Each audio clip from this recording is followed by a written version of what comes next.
almost done with this book. Oh, nice. It's such a great book. I mean, I'm really enjoying the way you write. You make me discover music and make me want to listen to certain kinds of records, the way you write about them. And then you also open up various perspectives on how I could potentially listen to the music, because you give so much, things to think about and things to listen for, and I just love it. Pablo, thank you. It means a lot to hear that, especially coming from a musician of your stature. And now I know where to come when I need that boost. Mm-hmm. Yeah. Let me know. Absolutely. No, but it's funny you mentioned universal consciousness, because, there's like 2 or 3 albums where, I think it's 3 albums, where Mrs. Coltrane is kind of ending her relationship with Impulse, and then afterwards she will join Warner Brothers Records. Right. And what she is doing is kind of she's doing studio productions. There's live stuff. There's a lot of use of string sections. Mm-hmm. Yeah. And that's very special, because some of the arrangements and some of the orchestration is from Ornette Coleman.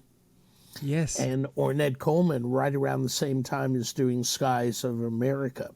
Mm-hmm. And that's a very special album, too. And so you can see that they're kind of very much related to each other. When did you first hear this album? I think it was probably in the 90s, and I was just, when you do a deep dive into one artist and you just keep going and going and going. And, yes. I'd fallen into the Alice Coltrane rabbit hole, and I went tumbling down, and I realized just how incredibly unique and unlike any other artist she really is. And the music is, just beyond description, because it's its own thing. You can say, oh, it's kind of a fusion, and it's like, well, yeah, but many other people were bringing in Indian music and raga influences, as well as Vedic kind of spirituality into popular music. No one sounded like Alice Coltrane did. Absolutely, yeah. Yeah.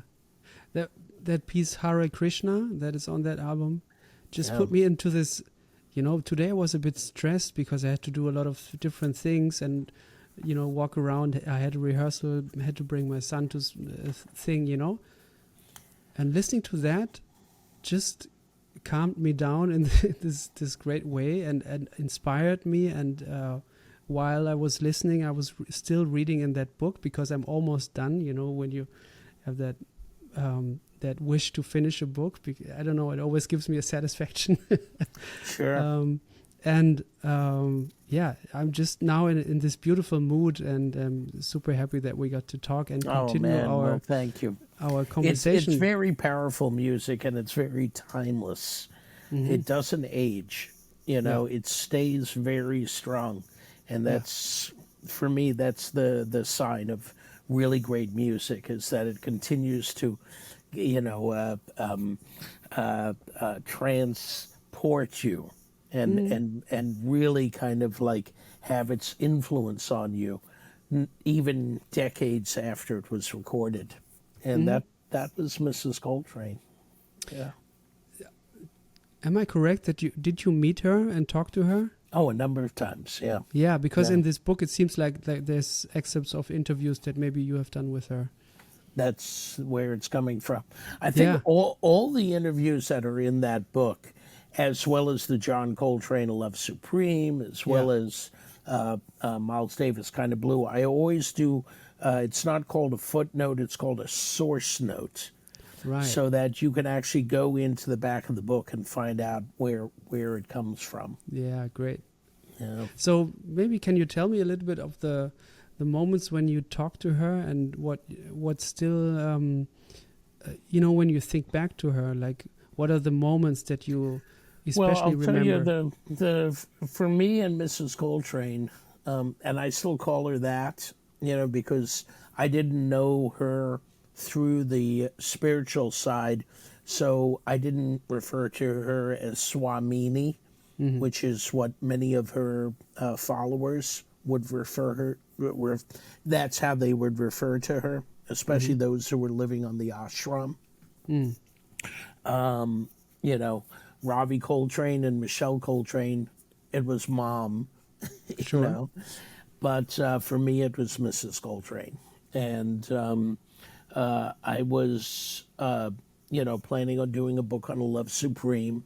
The first person I approached was Ravi Coltrane, saying, I want to do this, but I want to do this with the family support.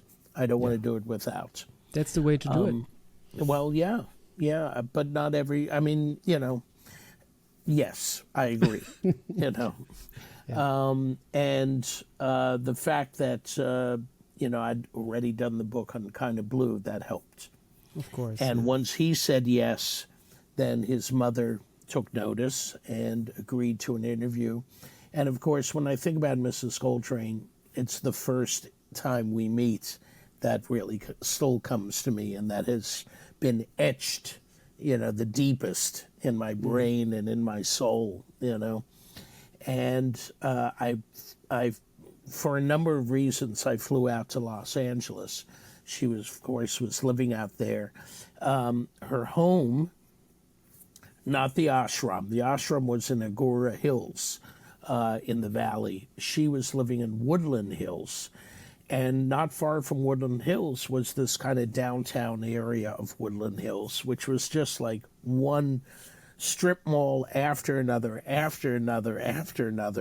along, I don't know if it was Pico Boulevard or Santa Monica Boulevard, but the boulevards just go on forever from the ocean into the valley.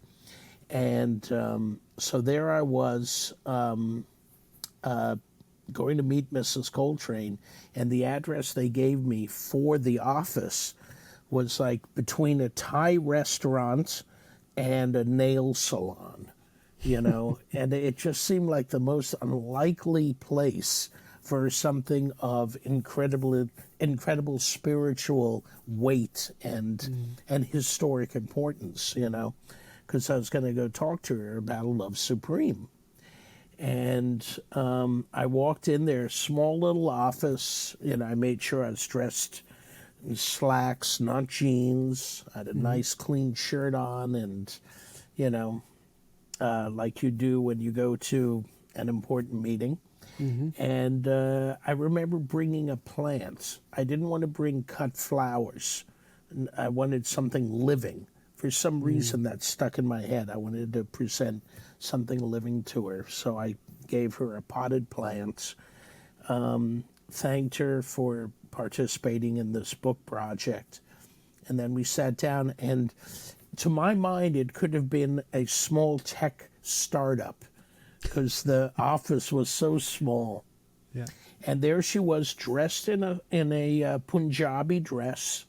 I mistakenly called it a sari. It wasn't a sari, it was a Punjabi dress. Saffron colored, which is what a Swamini wears. That's the chosen shade of someone who's going down a Vedic path and is in that role. And she sat across from me at this small desk. And I kept thinking this could be an interview for a new position, Yeah.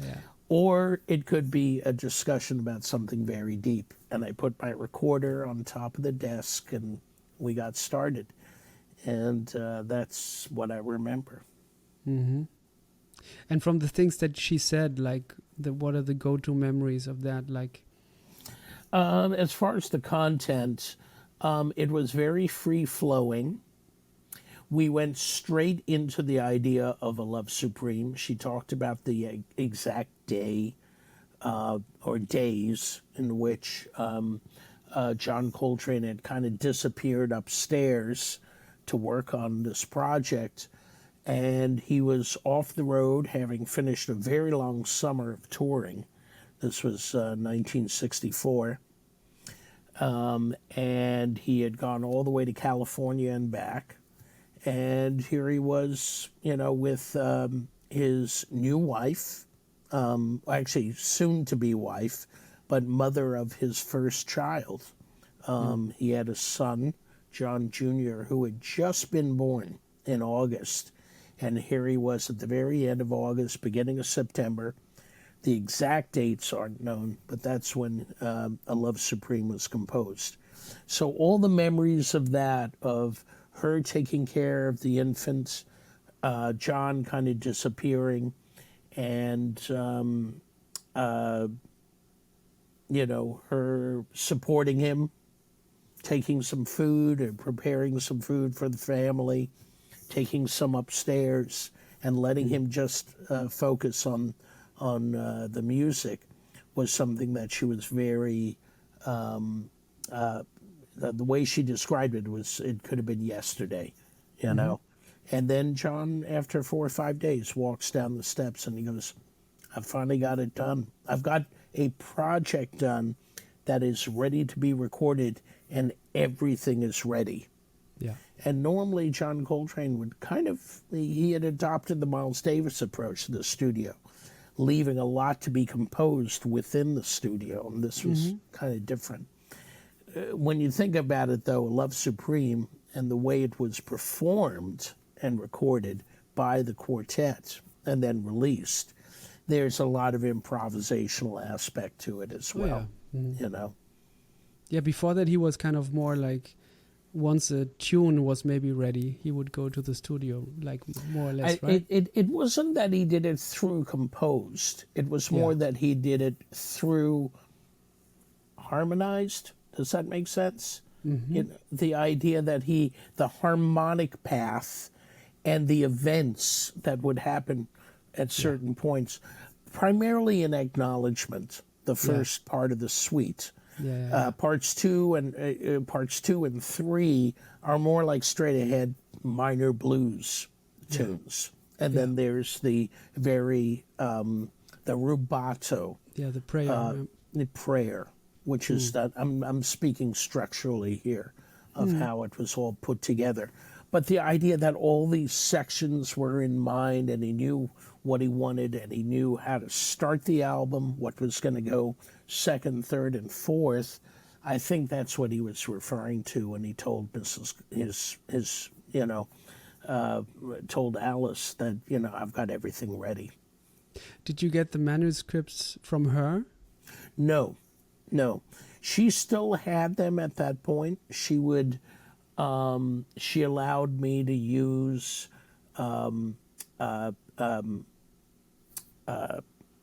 the image itself, but she would later auction them off to raise money for the educational program. Greetings.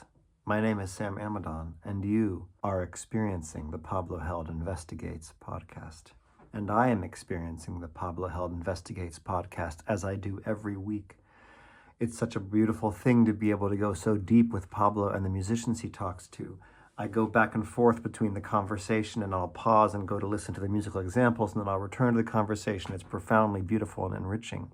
And if you connect with this podcast as much as I do, I highly recommend that you support Pablo on Patreon, because it keeps the podcast going and it provides a whole backdrop to a whole other dimension of the investigation. There's 2 tiers. There's a general listening podcast supporting tier, which has background materials and other stuff around reflections on Pablo's listening. And then there is a more of a practicing instrument lesson type tier, which is even deeper and more specific. I hope you support it and check it out, because these are the kinds of things that keep the world turning at this time in our universe. See you out there in the investigation zone with Pablo.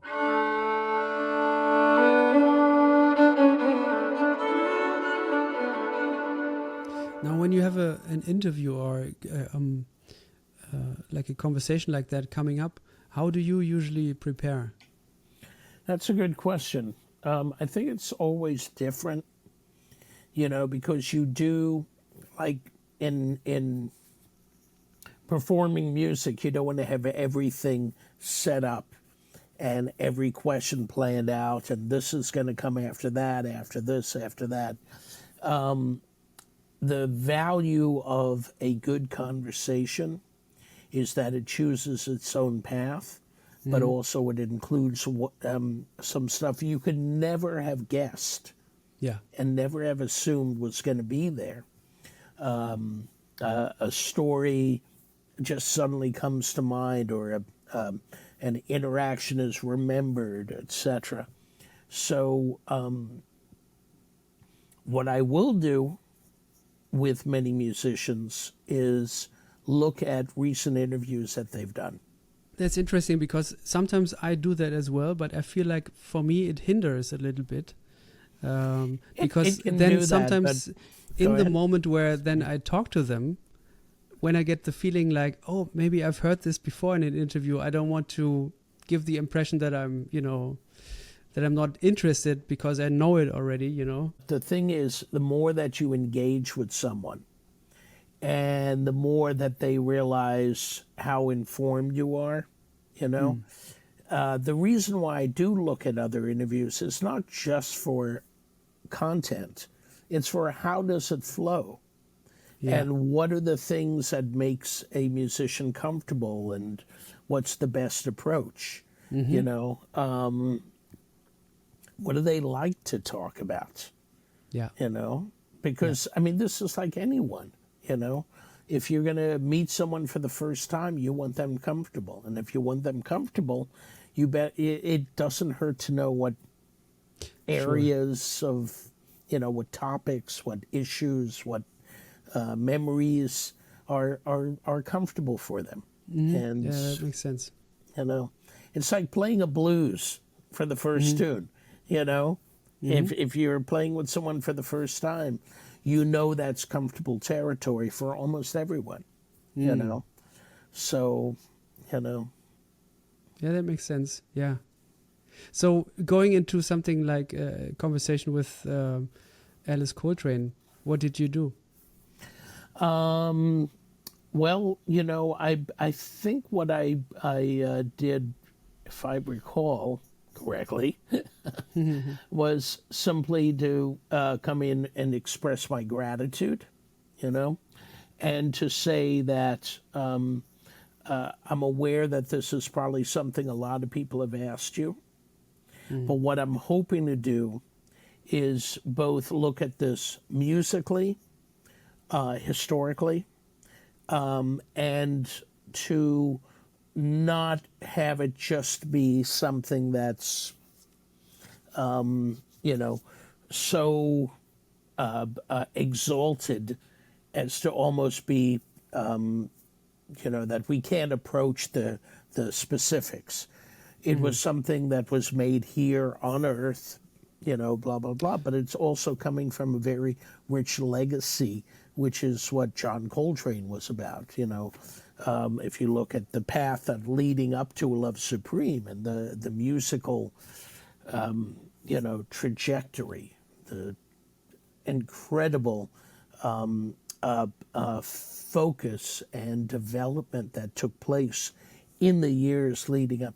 I think that's how I started. I appealed to Alice Coltrane, the musician, and she really clicked on that, because I think she, most of the time what she had around her was her ashram followers. And there's a handful who were musically astute and, Saria Botafacina was one of her students. The R&B singer Doja Cat comes out of, that ashram. But as far as being able to talk shop, I think that's one of the things I wanted to make clear from the start, was that we should look at this as a musical construction. And I think she picked up on that. She talked about what, that it opens in an E, Yeah. And opening with that, she goes, that it's not often you open with E in jazz, you know, but and then she got a little poetic and said, but for me, that E was like these huge portals of a big, like the gates of a big city, like an ancient city, slowly opening up. It was such a beautiful image. So that's in the book, when she talks about that. And that was because I said, let's look at it as a musical construct. It's great. Pablo, I'd like to say that I had that as a plan, and it worked. A lot of it is in the moment, and it's a feel thing, And after doing this so many times, it's like you don't want to be over prepared. No, You certainly don't want to, try and just play it card by card by card, because it's like me and you talking now. The joy of it is actually in the moment as well. For Mrs. Coltrane, she wasn't thinking about the book and the other projects and the other uses of this interview, etc. She's in the moment.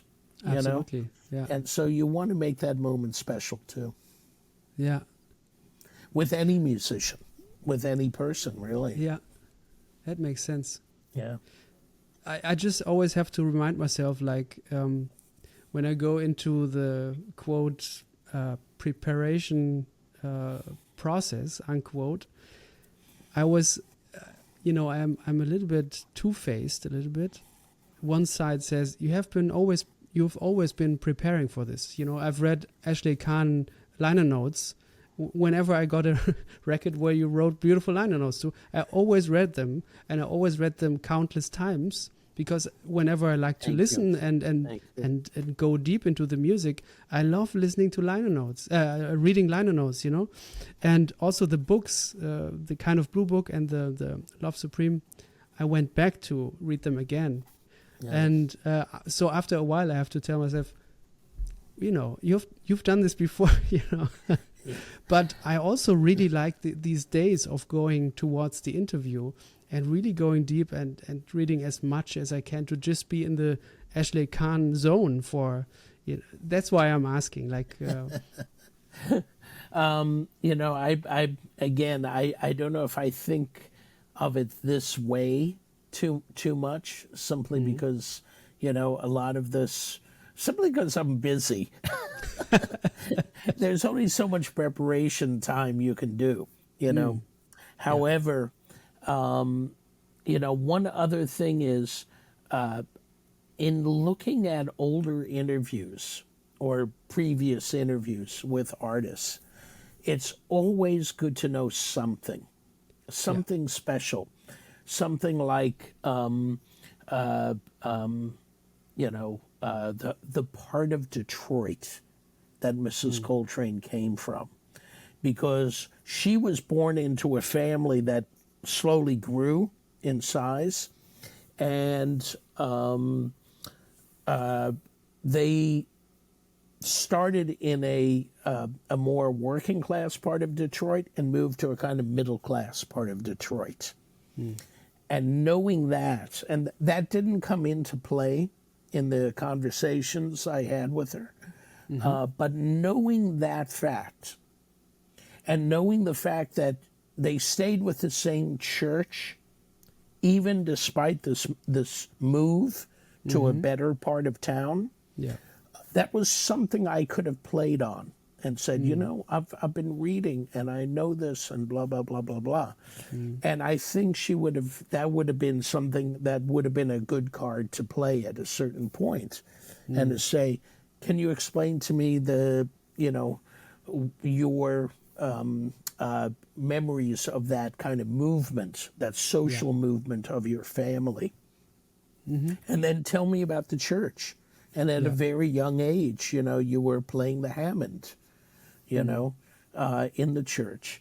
One of the funniest things is we got to talking about jazz organ players, okay? Because she's a Wurlitzer player, but not a Hammond. Mm-hmm. And she offered this out of the blue. She goes, "Oh, I would never play a Hammond outside of church." I was Interesting. like, Wow. and she goes, "No, I associated with sacred music in a church." That's what she was saying, you know. And so, like, the idea of this very, this moment in jazz history and Black American history when organ trios were so popular that you could find them in every urban neighborhood, Black neighborhood, and every bar had a Hammond organ inside it, you know? Not really. But there was a preponderance of cities in America, and especially in the Black neighborhoods, there would be an organ there. She wasn't buying into that, you know. So we could have gone down that path further, but there was other stuff that we got to talking about. But I do have that in the interview, and it's a very interesting kind of like line that she still held to in her mind, you know. And in a way, it helped push her in a more experimental direction musically. Yeah. In that the Wurlitzer that she got, which had the tone bender, the tone, which you manipulated with your knee, it turns out. Yeah. Okay. Yeah. That became a huge part of her voice in the 70s, when you think about her sonic signature, that Wurlitzer with the tone bend. Special sound, yeah. It's incredible. And then by the 80s, she's, when the digital revolution takes place and digital synths are coming out, she starts experimenting with an Oberheim. And so the music she recorded with the ashram, at the ashram, for the ashram, and with the ashram singers, has an Oberheim on it. Yeah. And there's a lot of Alice Coltrane music that I still have to get into. I haven't heard everything that she put out, but Turia Sings. Turia Sings. You know this one? Is it the last one that came out? No, the last one that came, the most recent one that came out, and we're talking about 2025 now. The most recent one that came out was the first time issue of her Carnegie Hall 1971 concert with kind of double quartet, and the one before that I think is Turia Sings. Yeah, the purple cover, right? Exactly. I have That's the LP. the one. I haven't listened to it yet. I have the LP, but it's up there. Pablo, go ahead. I'll wait. All right. Please come by for real. Next time we'll hang in Cologne. We'll listen to it together. Yes. No, it's an incredible piece of music, and you'll hear. I don't know if she plays the Oberheim on that, or if that was overdubbed later. There's Turia Sings, and then there's one where she actually overdubs a whole bunch of like a chorus and other instruments. Oh, great! And but this is the music. This was the raw, just voice and organ. My favorites are, the ones that I really know are the one that there's one with Ron Carter and Rashid Ali, early Impulse. Right. I think recorded at the home studio. The first four or five Impulse albums: Monastic Trio, Huntington Ashram, Journey in Satchidananda, of course. Maybe Patah the El Daoud. Most of them were recorded there in Long Island in the basement studio. Yeah. Beautiful. Which she personally oversaw the construction of, and it was being constructed while John Coltrane was still alive. And John left the whole project in her hands. Wow. I know. Powerful.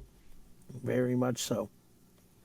Then there's the one with. It makes you Go think, that John Coltrane and Alice Coltrane had many more plans for the future, Yeah. and they were they had projects that they were taking on and that they were dividing up duties, etc. It just speaks to the idea of artist as independent spirit, independent entrepreneur, Yeah. because when he passes, she immediately starts to put music out, not on impulse, but on the Coltrane Records. on Coltrane Records. Yeah. And Impulse, of course, says, wait a second, we've got a contract with you. However, they don't get legal or anything. They do a workaround, sort of win-win situation. Yeah. Yeah. It's all in the book. I know, yeah. It's like 40 pages ago what we're talking about, right? Right. I mean, it's something that a lot of people are wondering, like, what do you think would have been the path of them continuing? That's a very good question. The jazz history is filled with what ifs. Oh yeah. What if Bill Evans hadn't pushed away modal? What if Bill Evans had stayed with modal? But for him, it just wasn't a path for him. His love of, especially the standards, is so clear.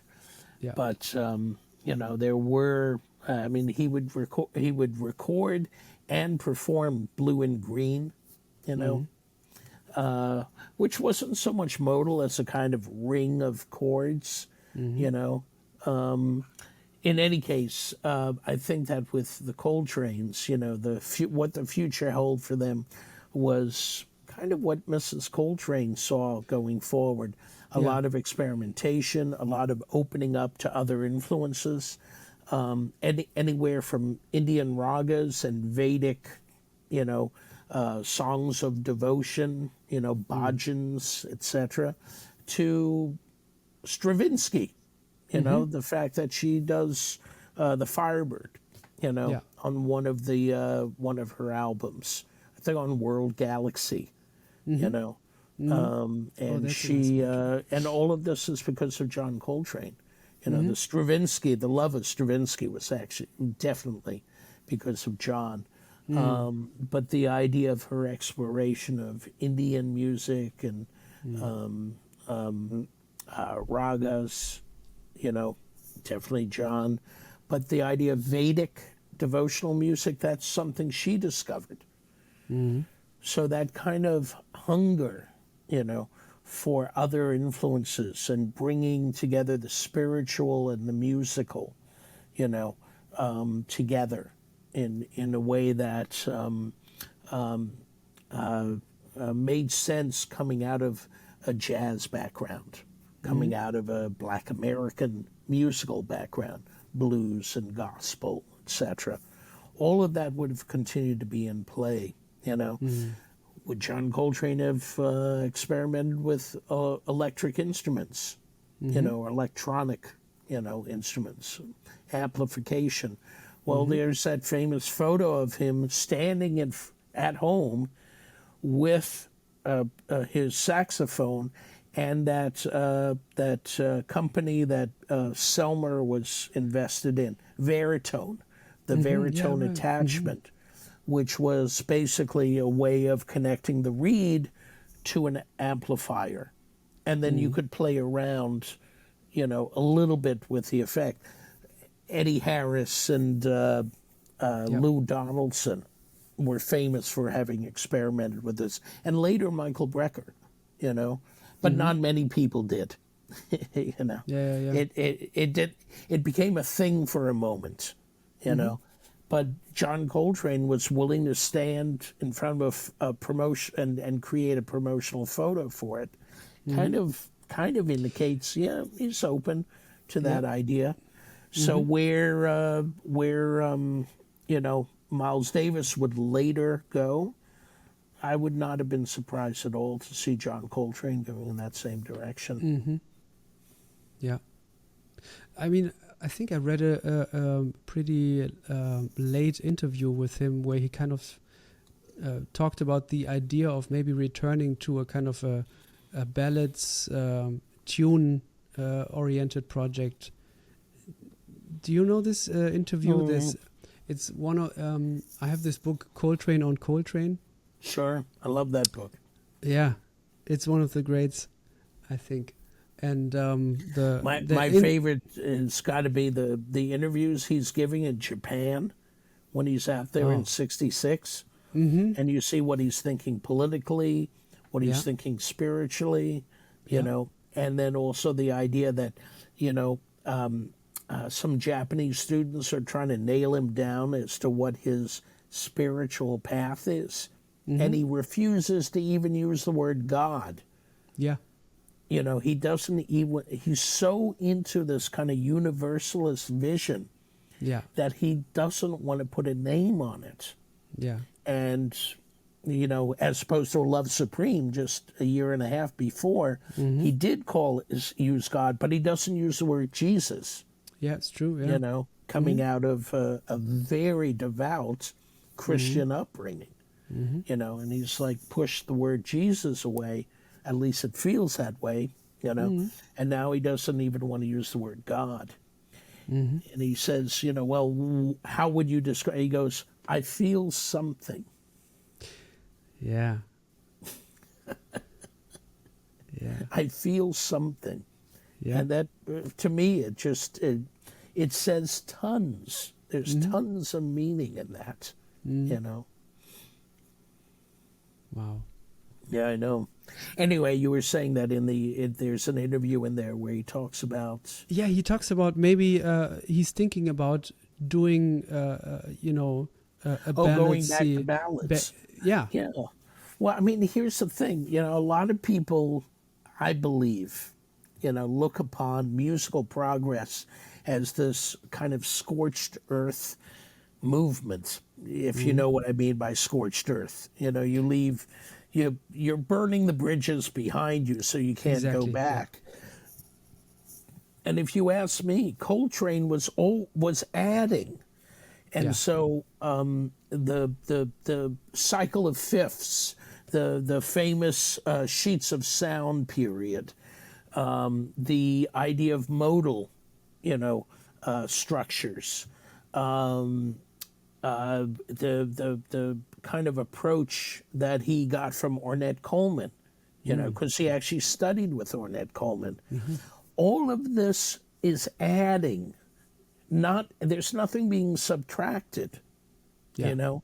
If you listen to some of the final albums that he does, like Interstellar Space, there's one or two tunes where the absolute, you know, it's not a ballad, but it's a ballad tone.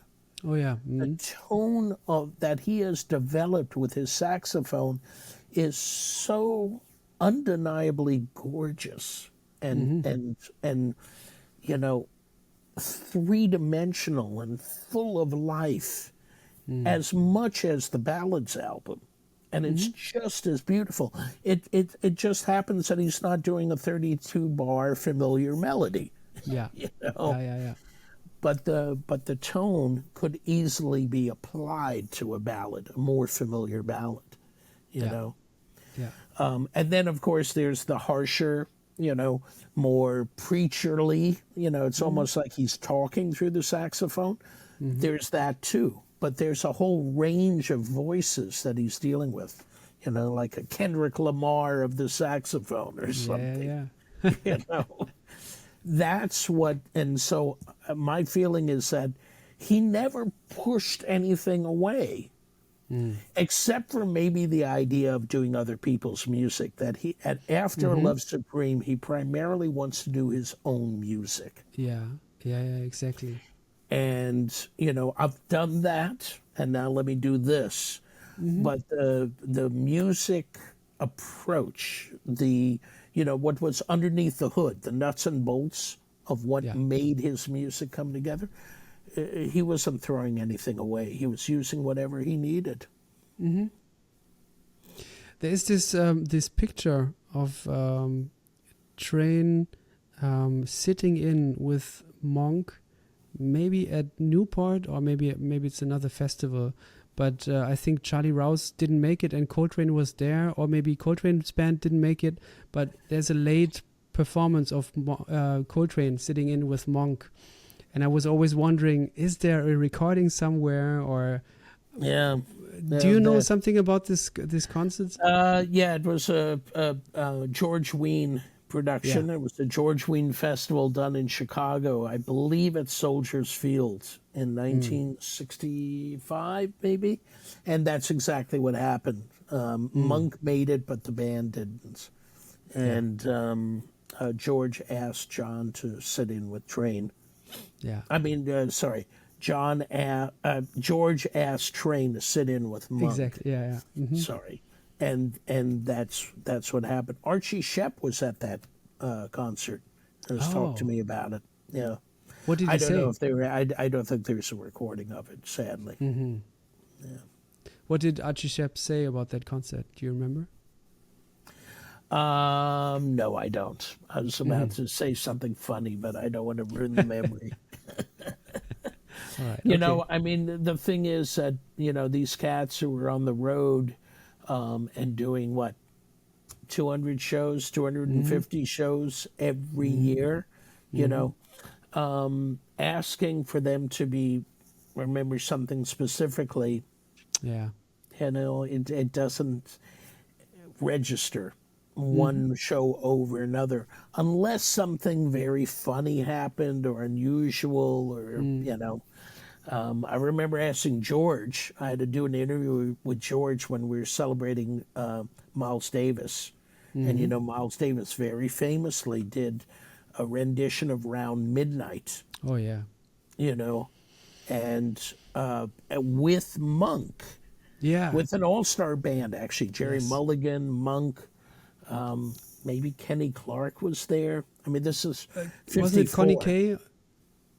Or it could have been Connie Kay. Are you talking about the one that is on the Newport Jazz Festival? 55, I think, with 55, right? and 54 Percy Heath. Right.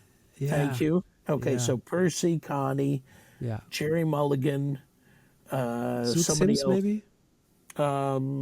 Yeah, that makes sense. Because, that's what George was doing but from the beginning, was kind of mixing it up. Yeah. And so what George remembered was Miles playing around midnight, killing it, pushing the bell of the horn right up against the microphone, so that you get it's almost like the microphone becomes a mute. So the sonority becomes a little more strained, but it also becomes the loudest thing. Through the sound system, and but he blows this incredible solo. Everybody cheers. He walks off, goes past George, and he goes, "George, Monk got the chords wrong." It's like, first of all, what do you want me to do about it? Yeah, and number two, it's his song. Yeah. Yep. That's something you don't forget. Yeah, absolutely. Wow. Yeah, that's a somewhere powerful there's a recording. YouTube video of this.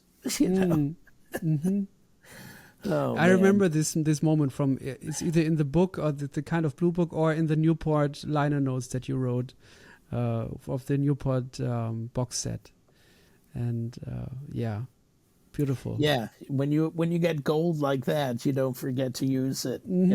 I wonder, like, if you plan on writing a book, like, let's say the kind of blue book, where do you start? And you make plans for a lot of interviews. I would be, I mean, there's a reason why I'm not writing books, but I would be so overwhelmed with, like, when we will stop talking in, I don't know for how many hours, I will be overwhelmed with experiences and new new things that I realized, and just beautiful moments. And then to choose what to put into a book and what not, tell me about the process a little bit. Well, again, I keep coming back to music for you, Pablo, because you make beautiful music, and you're up there and you're performing, and you have this wonderful trio that you guys have committed to working together, and the way that you communicate, that's how it is with writing, that as you write, the writing kind of tells you, if you're open to it and you're not trying to force ideas onto the page. I'm as much a reader as I am a writer. And when I read back over a paragraph that I've written, sometimes I'll take the last sentence and that becomes the opening part of the paragraph. Yeah. Because it flows better, because it brings the reader in a different way. And you know what I mean, because music is like that. Yeah. There's certain things and decisions you make along the way that just feel right. It's like the music opens itself up to you. And the more you play, the more it becomes second nature. Yeah. Good writing, and I don't want to sound like I'm patting myself on the back, but, I know when I'm reading someone who actually enjoys writing. I know when I'm reading words by someone who has that command and that confidence, but also has that ability to allow the conversation to flow. You don't feel like you're reading. You feel like you're just listening to a voice, you know?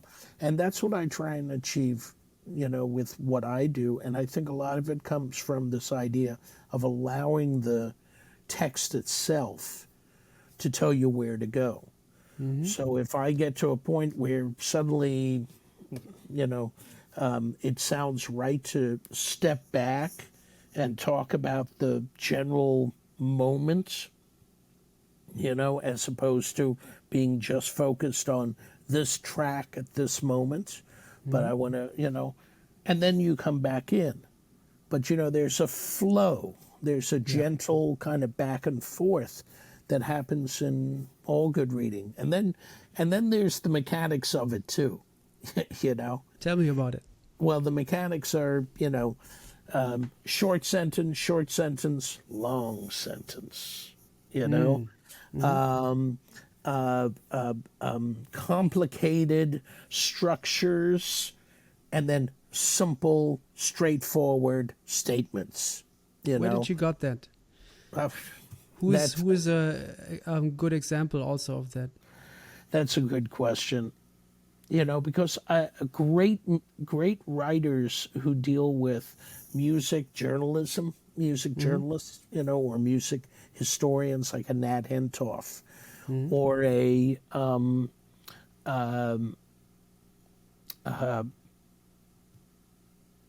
Greg Tate, who passed away recently. What I love about their writing is that when they want to really let you know that you should be paying attention, there's almost like this academic tone that comes out. But not often. Often they're allowing the music and the details of the music and the voice of the musicians that they've interviewed, that takes center stage, you know.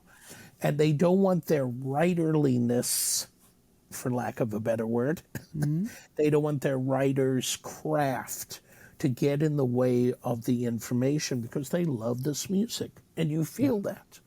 Yeah. They love this music and they want to respect it and give it the attention it deserves, but not get in the way of it. Yeah. And if anything, the feeling that you should have once you finish it is not, oh, what a great writer, but let me get to the album. Let me go straight back to the album right now. Yes. Or let me go check out this artist that they're describing, because I want to know who this Roy Hargrove is, or this, Samara Joy, or Samora Pinderhughes, or whoever the artist is, or Pablo Held. I mean, you have done this to me so many times throughout this book, all of these books, all of the liner notes. There's always something that either in the music that you're writing about or something that I haven't listened to. It's like, oh, I need to listen to this right now. Like yesterday. Job well done. Yeah, exactly. Yesterday, you pointed me towards the Georgia Coleman Soul Sisters album with Paula Roberts. I mean, I haven't heard that before, and it was so cool to hear. Like, speaking of organ trios. Yeah, exactly. Well, that's just it. Organ, the jazz organ, especially coming out of the Jimmy Smith, kind of tradition, and what that brought forth, it definitely has a kind of. There's a lot of testosterone in that instrument. When you play it a certain way, and those chords are just so in your face. But there was a lot of women who were able to come in through that door. Shirley Scott, of course, Trudy Pitts, also from Philly, and Georgia Coleman, who was it all women, the trio? No, it's Soul Sisters.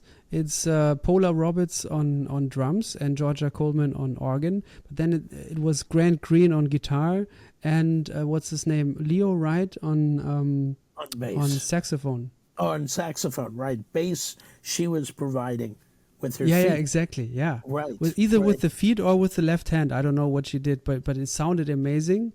Right. And really beautiful. And also Paula Roberts, I couldn't find another recording with her that was easily accessible, but she sounded amazing on that. Well, you see, you engage the music in a way that I wish a lot more people would, where once you're given a sort of little map, you find your own way, and that's for me. That's what I'm trying to do, is throw spotlight on artists who don't get enough, attention, and just to see this incredibly rich, vibrant legacy that comes out of the States, and really it's primarily music of the Black roots. Not to say that all the practitioners are Black, but the idea that credit is due where it's due. That's where it comes from. And this is the collision between the African root and the Western sensibilities that came over and were part of America, and the American experiment, which is still experimenting. Yeah. There's been some beautiful, beautiful things that have come out of it, and and I'm happy to participate in and of course the idea now is that this music is international, it's global. The gospel way of singing, soulful way of singing, is an international phenomena. As much as the jazz way of approaching music is as global, is just as global. Absolutely. Going back to the writing process, I'm wondering when the overall form kind of takes shape for you.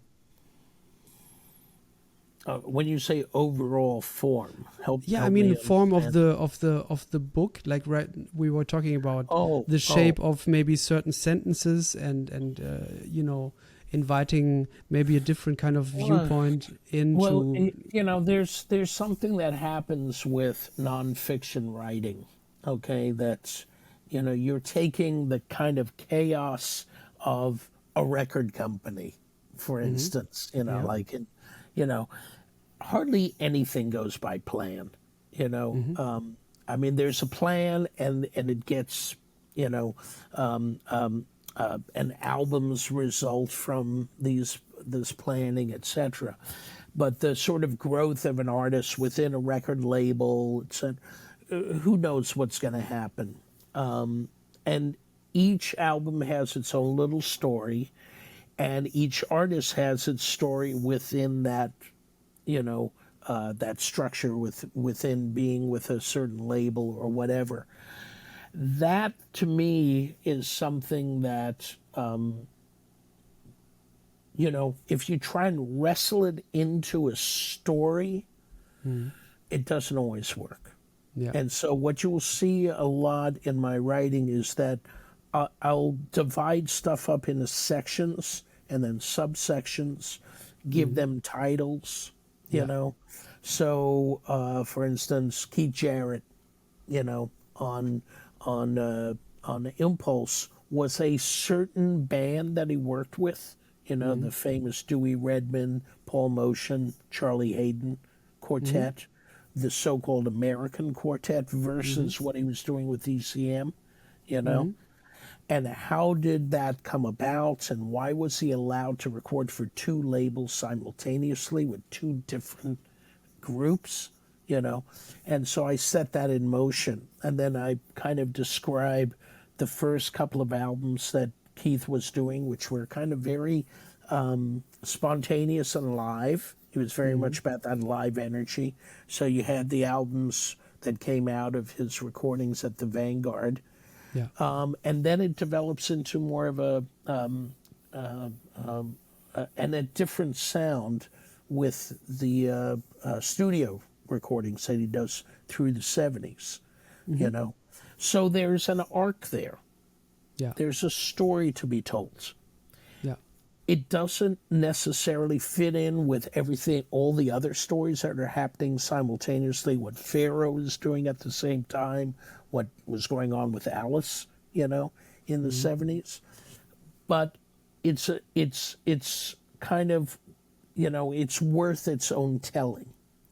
So needing to separate that out and do it in a seamless way so it doesn't sound like, you're the filmmaker going clink with the thing, but just you want it to flow,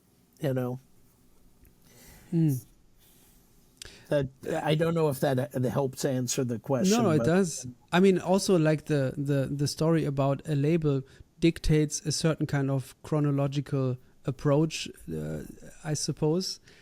So that's also the one a thing factor. that it says to me is that Keith was given the freedom to kind of find his path. Same with Alice, to the point that Alice was supported because having a full string section is not cheap. Oh yeah. Yeah. And to have a string section on, 3 consecutive albums, which kind of ends a relationship with the label, which I don't think she was upset with. I think that kind of happened naturally and was okay for all parties. It wasn't like she got a letter one day and said, "You're no longer with us." She was very focused by that point, by the mid-70s, on her spiritual mission, of establishing an ashram in California. What happened, though, was that a certain guy at Warner Brothers fell in love with her music, and they came looking for her. So it was their proactive move to sign her to Warner's. And then she does another 4 or 5 albums. And by the end of the 70s, she's like, that's it. I'm going to focus 100% on my ashram, being a Swamini. Yeah. There's this great record also with Roy Haynes and is it Cecil McBee or Reggie Workman in trio, and I think it's also mostly organ. It's a live record, but I think that's on Warner Brothers. Oh, right. Well, that's the last one. And Is it the last one? Wow. I keep wanting to say Transfiguration, but I don't think that's it. Maybe it is something with trance in the beginning. Yeah. But yeah. I remember the energy of that album. It's amazing. Royce Hall at UCLA in LA, and I've been there. And, Ravi Coltrane has told me about being in the front row of that concert. Wow. I mean, what happens if you have to, you have written about certain people so many times already in different formats. Well, You've John written Coltrane probably is I'm sorry, I'm jumping the gun here. Go I ahead. was going to guess where you were going, but go. You finish your question. Sorry. Okay. My question is like, of course, whenever you get a new assignment, like writing the liner notes to a newly released thing, that already gives you a new perspective to focus on and to get a new entry point. But still, you have all this material of already having written about him. Does it in some way hinder you, or kind of, is there a possibility to be trapped by these things that you've written before? Because it was great how you wrote about John Coltrane in the A Love Supreme book. You know, it was Pablo, already. I'll answer this question by describing to you the disappointment that I would get many times in reading, not just liner notes, but a lot of books, etc., where or articles where I would want specifics. I would Yes. want the specific story of a specific concert, recording, era, person, whatever. And I would find very general writing that just was like on a very general level. And it didn't penetrate, it wouldn't reveal anything new. Mm-hmm. And this is the challenge, I think, in any writing about music, is to tell the story, especially if you're writing liner notes. If you're being given the honor, and you have to look at it this way, it's an honor to have your words next to the music of any musician. But if it's someone who's on the level of a John Coltrane or an Alice Coltrane, you know, that need to honor that moment, that opportunity, that chance, becomes even more so. And so I've found that it's very easy with someone like John Coltrane to write new material, to offer new information, because there's new music coming out. In addition, I am not the person I was 20 years ago when I wrote that book on, on The Love Supreme, or the book on Impulse. How I think, what information I have, dare I say wisdom, although I keep realizing just how much more there is to learn all the time. And I teach, and my students are teaching me stuff. Anyway, I don't want to sound like I'm patting myself on the back, but the idea that you're open to new information, the need for information that is specific to what you're writing about.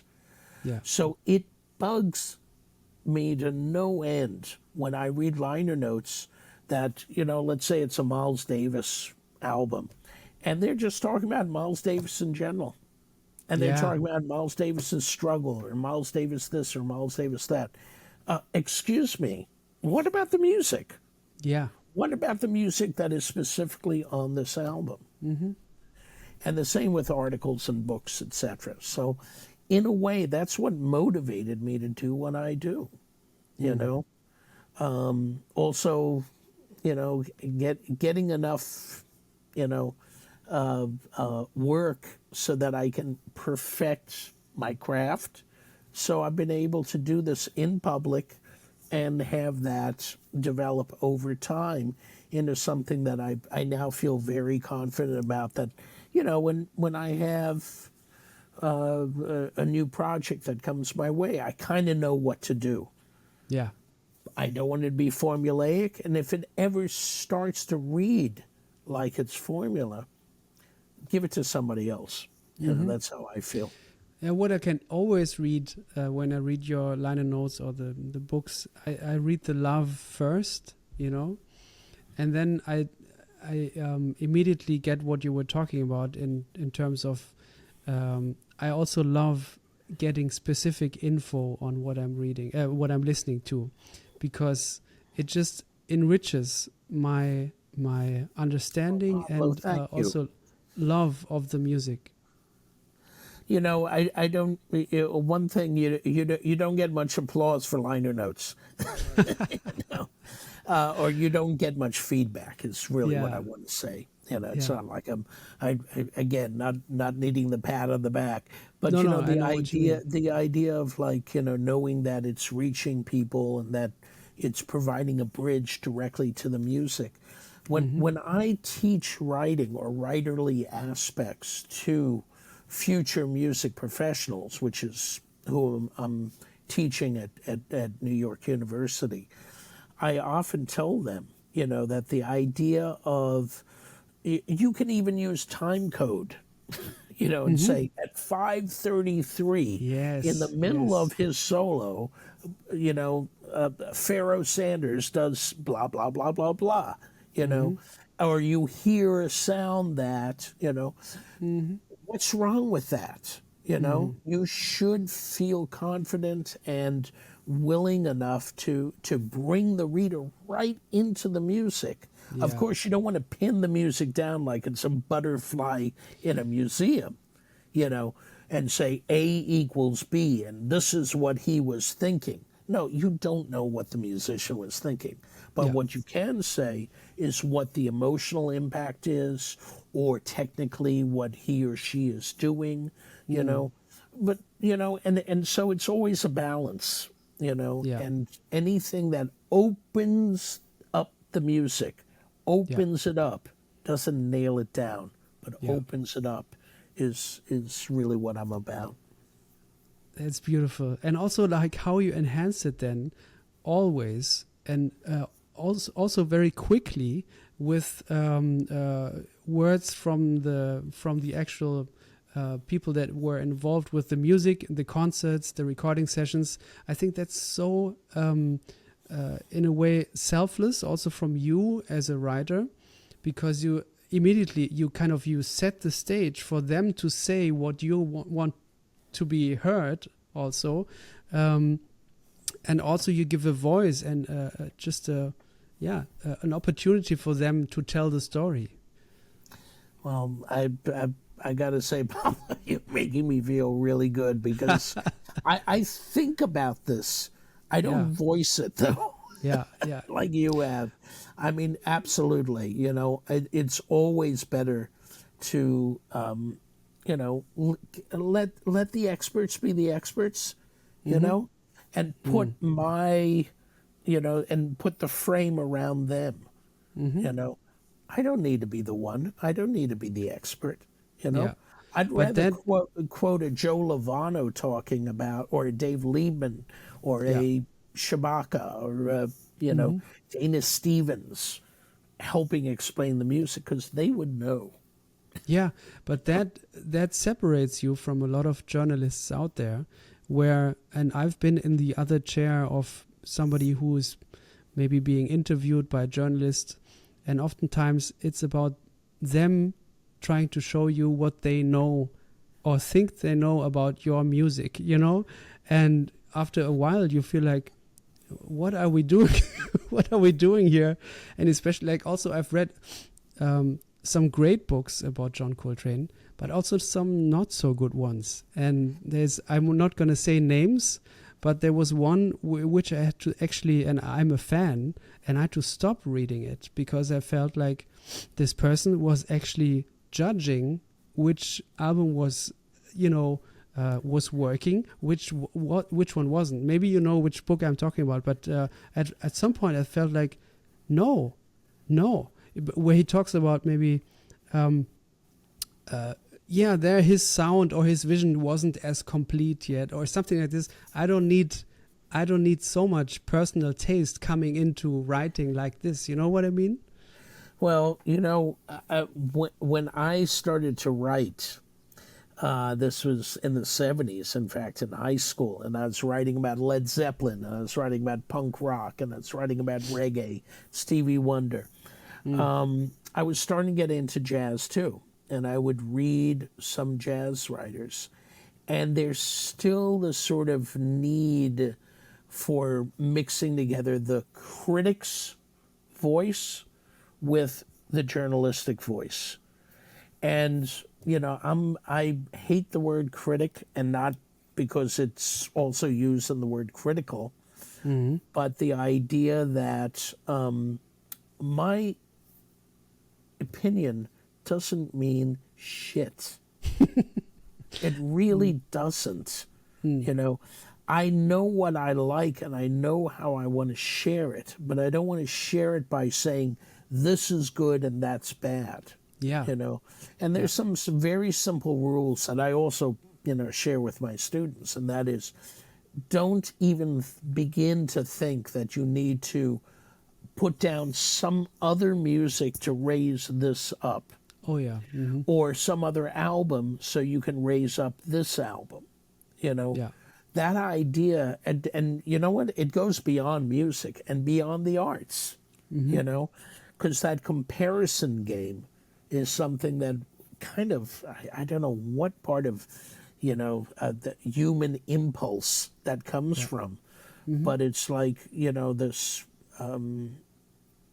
knee-jerk instinct to create a value system all the time and saying, well, that's better than this, which is better than this, which is, you know, and you want to avoid that, but you this is like the template of what could be perfect.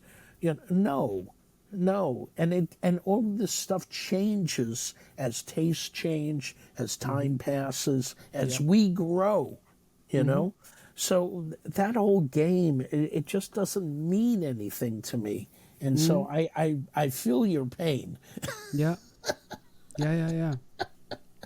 It also, just, you know, it invades the text and gets in the way of everything else. And at a certain point, you're just like, no.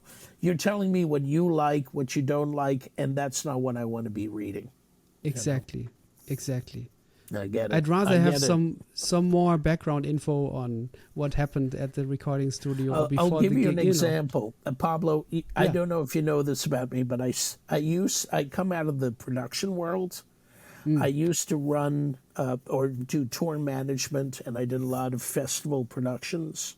And there's one gig I still have where I run a stage. I run the jazz tent at the New Orleans Jazz and Heritage Festival. And one year we had the guy who's the butt of all jokes, but who is actually one of the nicest guys to work with, Kenny G. Kenny G played at the New Orleans Jazz and Heritage Fest. He had a huge crowd of people out there who loved him. A lot of them were female. He was bringing in a distinct female audience. A lot of them were like in their 40s, 50s. You know, that was kind of his demographic. And I had a little idea in my head. Let me go up to one of these women, pull them aside and say, if you really want to hear saxophone, listen to Ascension by John Coltrane.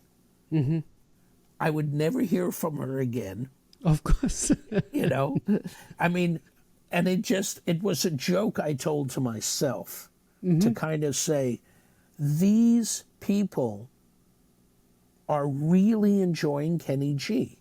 And if I go and talk to anyone else in the jazz world, they're like, no, Kenny G is supposed to be the enemy of good jazz and blah, blah, blah, blah, blah. And explain that to these people who are really having a good time and this music means a lot to them. I can't tell them. So my opinion, even though I've done all this research and I trust my ears, etc., doesn't mean shit to them. Excuse my French. Yeah. You know? But no.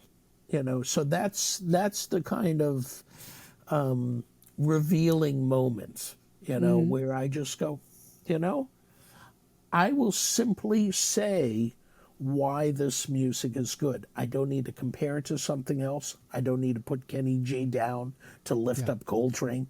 Yeah. Coltrane doesn't need. Coltrane doesn't need that. And Kenny G doesn't need that either. And Yeah. and he's a really nice guy too, by the way. You know, Good to know. yeah, Yeah. you know. But okay, but and where if you have to write something, let's say I don't know, let's hope there's a new John Coltrane recording coming out soon, and I've heard a few rumors, but There's always a new that's, recording. that's beautiful. Yeah, But no. let's say there's something new that's coming out. I don't know if we can dream up a scenario or something, but one of my hopes is that someday the recording that Wallace Roney told me about, and I've also read this in the Coltrane reference, is that one time where Tony Williams subbed in the John Coltrane Quartet in '64. And I think Wallace told me that the widow of Tony Williams has this recording still. So let's So say we'll get on it right away. Let me give Zev Feldman a call. exactly. I think I even talked to Zev about this before. Oh, But- he has a few holy grails that Yeah. he's hunting for, and a couple of yeah. and a bunch of them are John Coltrane, famous John Coltrane moments. Yeah. Yeah. I think Zev told me something about there's there maybe a recording of Larry Young and John Coltrane together, or there's rumors about that. Well, the number one for him is the Wes Montgomery concert. Oh yeah, right. yeah, from Okay. 60. Was it 63 or something? 63, something like that. But you know, one of my favorite Or maybe earlier. I don't know. tracks of all time, Wes Montgomery doing impressions. Mm-hmm. And he's doing it right around the time that it's coming out for the very first time. So he knows impressions Yeah. Yeah. before, I mean, and he's recorded it before it's become popular. Yeah.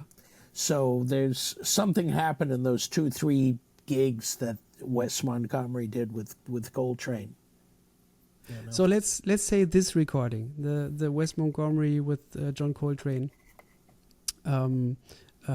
recording gets your way. You know, you get the assignment. Where do you start?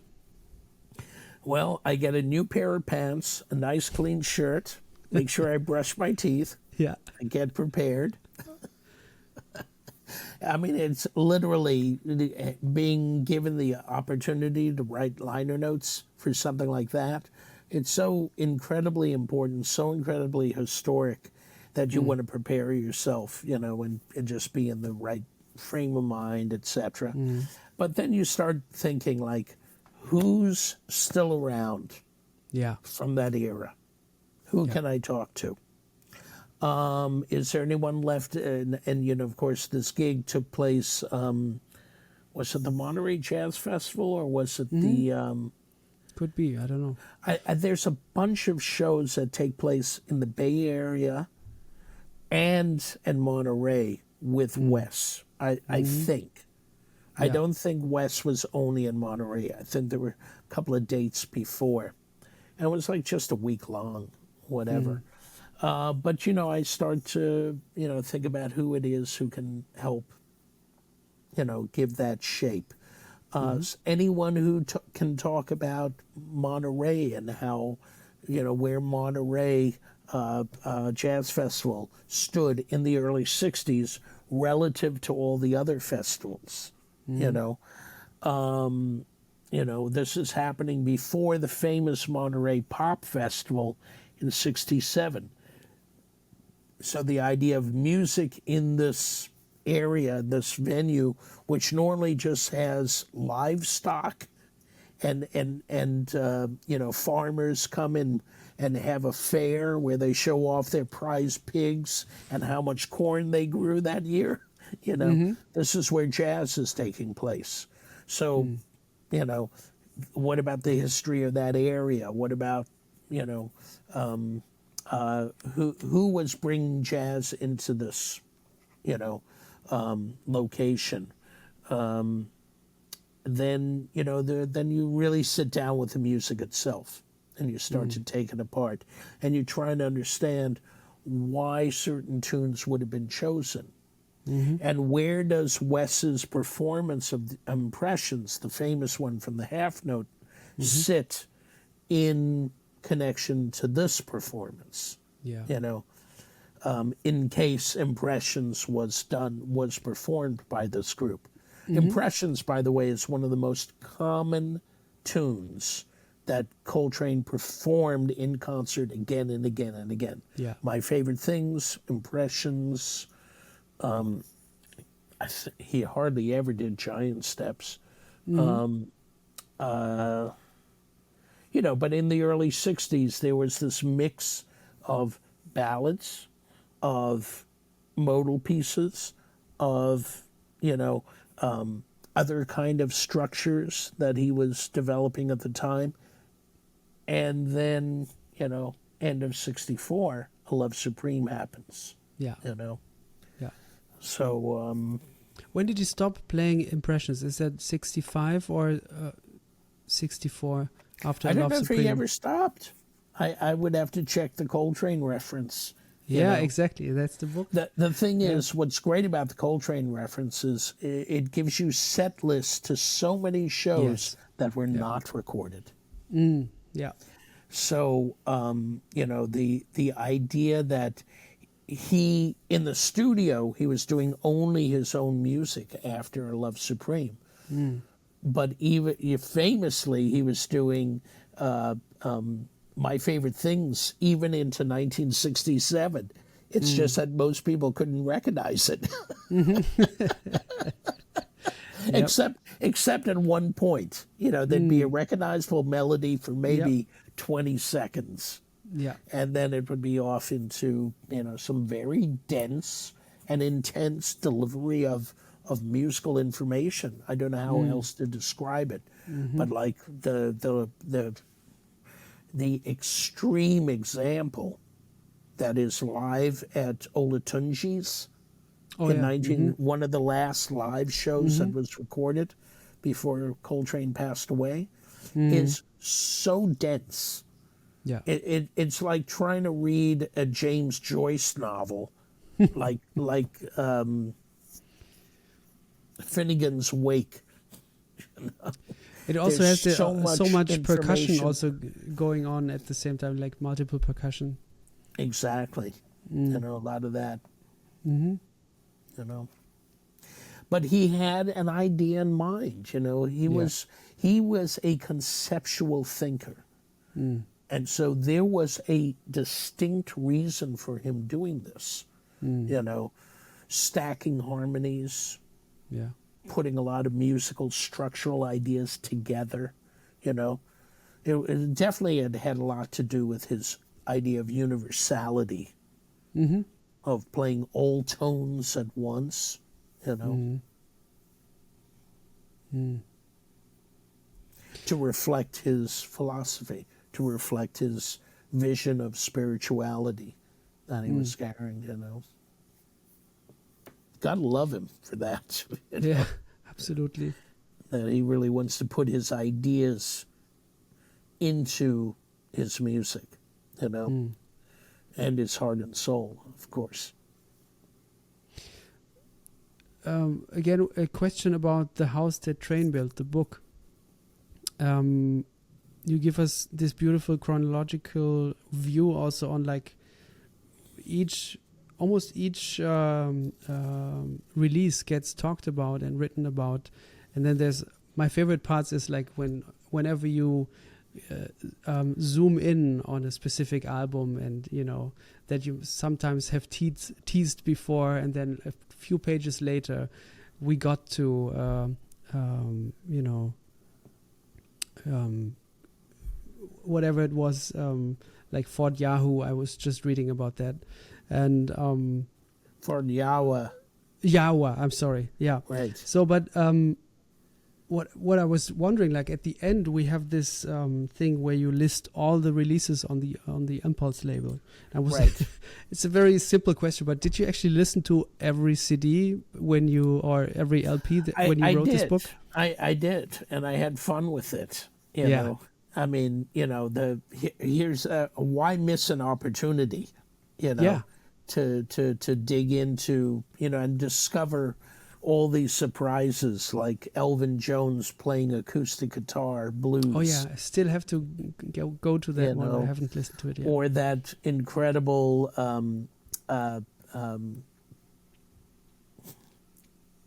I'm forgetting it, Live at Pep's, you know, Yusef Lateef, you know, where he does Sister Mamie, and he's playing some sort of Eastern double reed instrument, and it just sounds so, you know, it has that beautiful dissonant edge, you know, it's so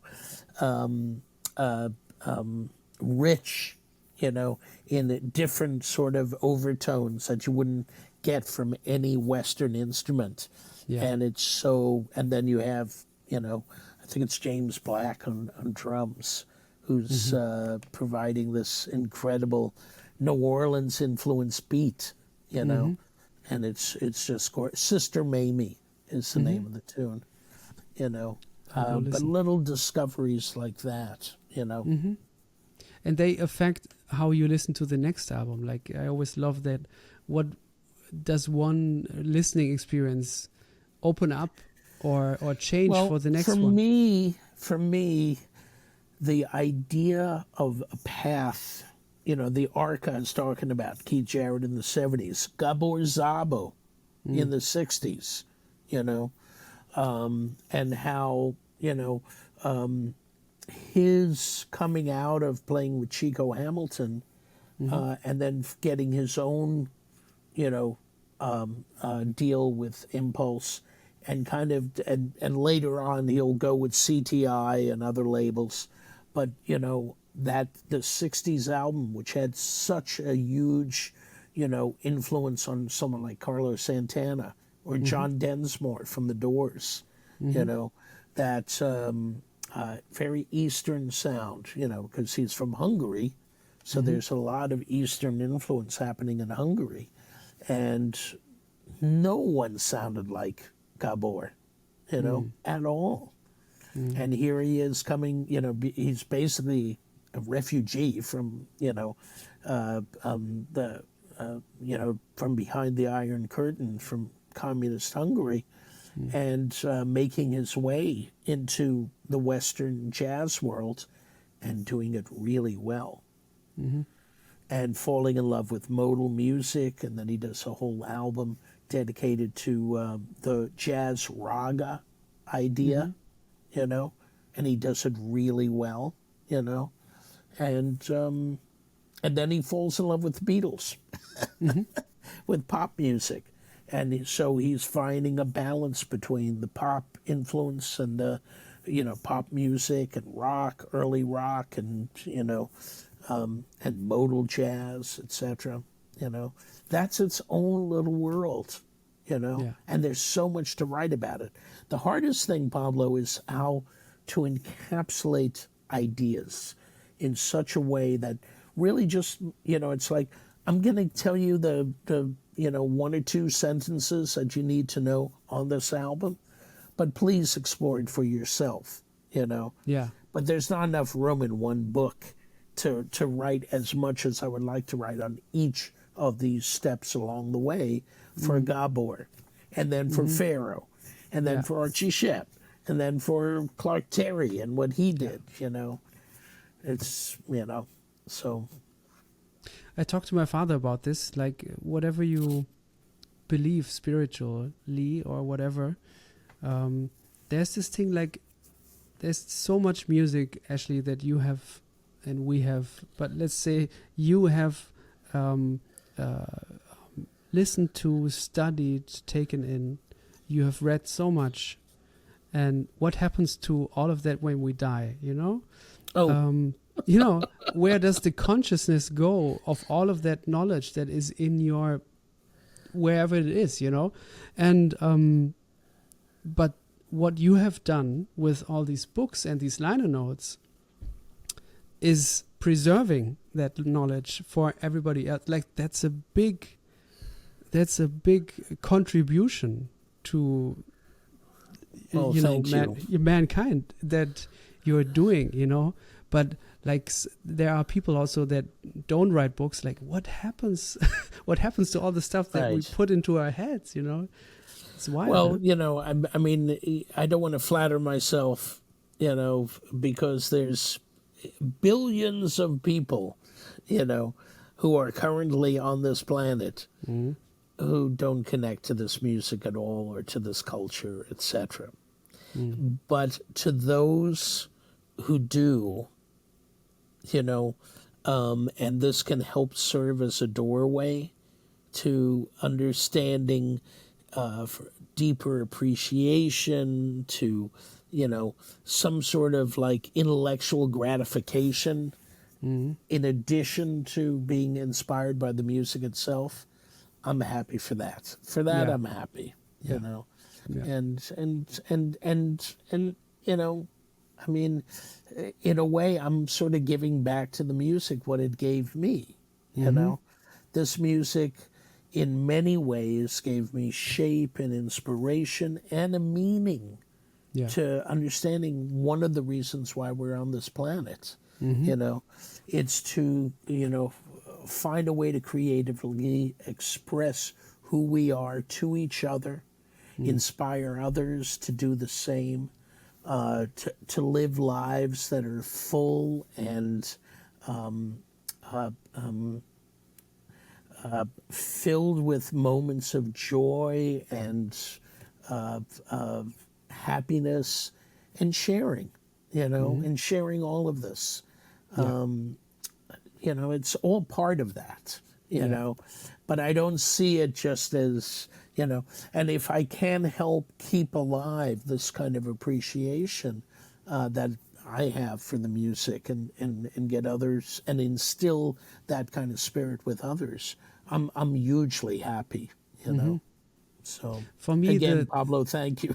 Oh, of course, yeah. Well, I have to thank you. Like that sharing part is a big thing for me, you know, to share.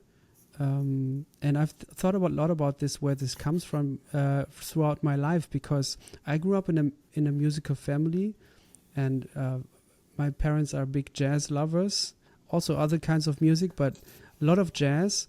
So but on my school, I was the only person that I know of that knew about this music and cared about this music. So I couldn't relate to anyone else except my family and my teacher or something.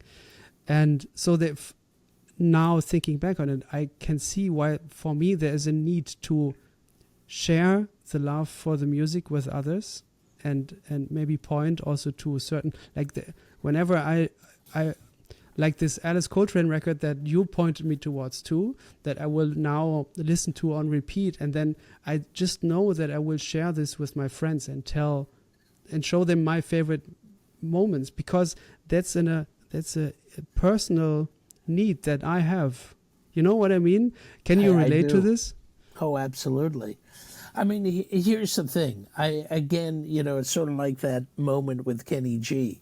I don't want to assume that jazz is the end all and be all. And anyway, jazz is such a nebulous term that what does it include, what doesn't it include, you know, and there's so many assumptions when you hear the J word today compared to 10 years ago, compared to 25 years ago, you know. The idea is that music appreciation, or appreciation of any creative expression, is something that should spread out over different styles, genres, formats, etc. You know, so if I can inspire someone to go out and, let's say, write a book on hip hop that is kind of grabs at the same idea of keeping that appreciation alive and deepening one's understanding of that legacy, I'd be just as happy if they applied it to the music that they love, you know. And by the way, this Universal Consciousness album by Alice, I'm going to send you a PDF when we're done of a bumper sticker that popped out of nowhere about 4 years ago that says something like, I'd rather be listening to Alice Coltrane's legendary, or something like that, 1973 recording, Universal Consciousness. It's such an odd choice of an album. And there's not that bumper sticker. There's no bumper sticker for World Galaxy or Journey in Satchidananda or Pata the El Daoud. It's for Universal Consciousness. Yeah. And there's no similar bumper sticker for Pharoah Sanders, John Coltrane, Archie Shepp. It's just for this one weird Alice Coltrane. I don't know if the bumper sticker, you can still get it, but I'll send you a photo of it. Yeah, please do. Please do. Absolutely. Thank you.